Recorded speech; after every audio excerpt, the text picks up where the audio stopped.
പിള്ളേര് ശരിയാണോ കിട്ടണേട്ടാ? നീ ചോദിച്ച പോലെയാ?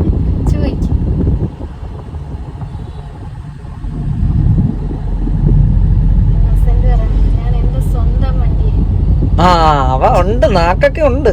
ആ പോരട്ടെ, പറയട്ടെ, പറ, ചുമ്മാ പറ, കേക്കട്ടെ, ഒന്ന് പറ.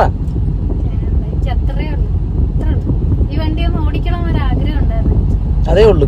അവ ഇതിലെങ്ങും പോകണ്ട. ആ പിന്നെ അവിടെ ഒരു ഗ്യാസ്, ഇവിടെ ഒരു സൈക്കിൾ, അവിടെ ഒരു സ്കൂട്ടർ. ആ അതല്ല പിന്നല്ല, ഇതല്ല, ഇതിനപ്പുറം ചാടിക്കടന്നവനാണീ.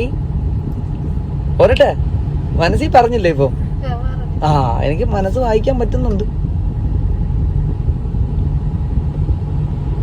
ഇപ്പൊ പേടിയുണ്ടാ? ഉറപ്പല്ലേ? കുറയും, ഉപയോഗിച്ചാലേ കുറയുള്ളൂ. പെരക്കകത്ത് ഇത് ചേച്ചി വിറച്ചോണ്ടിരുന്നിട്ട് വല്ല കാര്യമുണ്ടാ? ഇത് അവിടെ ഒരു രണ്ടാമതൊരു ആലോചന ഇല്ല. ഹോൺ അടിക്കാൻ തീരുമാനിച്ചതല്ലേ, അടിച്ചോണം. അപ്പം ഇപ്പൊ ഇത് കണ്ട, ഒരു മറവാ. ഒരു ഹോൺ അടിച്ചാ മറ്റുള്ളവരെ അറിയും നമ്മളുണ്ടെന്ന്. കണ്ട, ഒരു വണ്ടി ഉണ്ട്, എന്ത് ചെയ്യണം? ബ്രേക്ക് അലുവാ. ആ കാരണം അവൻ ചിലപ്പോ വട്ടം ചാടും. പിടികിട്ടിയാ? ആ അല്ലല്ലോ അല്ലേ? അവന് നമ്മളെ കടന്നു പോകാൻ പറ്റുമ്പോ അവൻ കടന്നു പോയിക്കോളും. അവനെ നോക്കിയിരുന്ന മോള് കടത്തി വിടണ്ട. ആ അവന്റെ വഴി ബ്ലോക്ക് ചെയ്യാതിരുന്നാ മതി.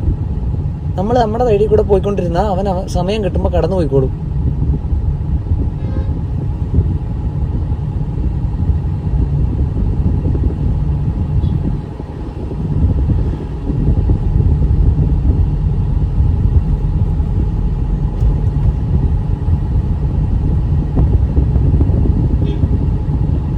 ഒന്ന് വേഗത കുറച്ച് കൊടുത്തേര്, അപ്പൊ അവന്മാര് പോയിക്കോളും. ഒഴിഞ്ഞു മാറാനല്ല, സ്പീഡ് മാത്രം കുറച്ച് കൊടുത്തേക്കണം. ആ ഇനി ആ ചേട്ടനെ ഒഴിവാക്ക്. സ്പീഡ് വേണ്ട അതിന്. എവിടെ വരണം കാല്? ആ പിന്നല്ല, അമ്മട്ട് കുചാര കുമ്പിട്ട് കുചാര. ഇടത് മാറി വലത് മാറി, വലത് കാല് ഇടത് കാല്, അതിനിടയ്ക്ക് ഒരു ബ്രേക്ക്, പിന്നെ ഒരു ആക്സിലേറ്റർ. 3 കാല് വേണമായിരുന്നല്ലേ? വേഗത കുറച്ചു പോവാ, അത്രേ ഉള്ളൂ.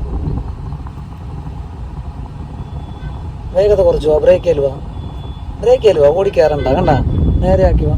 തിരക്ക് കാണുമ്പോ ഇത്രേ ഉള്ളൂ. നമുക്ക് എക്സ്പീരിയൻസ് ബ്രേക്കിൽ വാ, പതുക്കെ. നമുക്കാണ് എക്സ്പീരിയൻസ് ഇല്ലാത്തത്.